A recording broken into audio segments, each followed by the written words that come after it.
Long tlai le chong te in kar kong a chiat lutuk wangin Mexico tlan thin te chuanin voin atangin tlan to lo ni se an ti a voin hi August ni som le pali sang ni som ni pali ania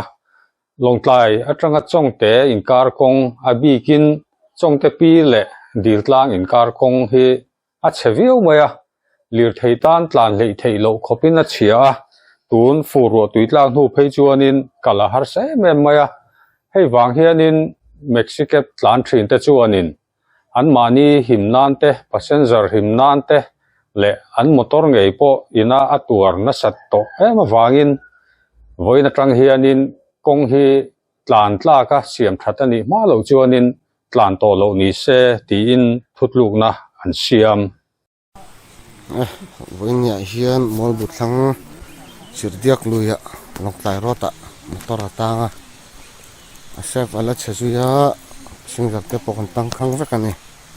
kan chuak le thelo ni kan kong na chabok sia ati ngai ne om lo rep tet maya kan cha le thelo ni hi sarkar hau tu ten ngai tu asak che ngai vat don ani lo chen ti chung rang chung tan le thelo ni akong te thuk dan la che khup chen rak ni chết ngày nay hôm lâu đi motor tan po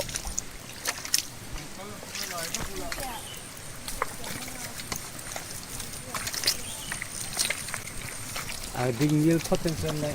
thì đang tan on thì cần phong chin nhé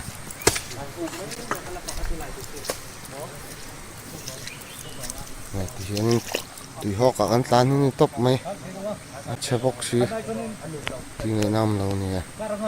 hai dòng khăn thì mấy phỉ tệ sẽ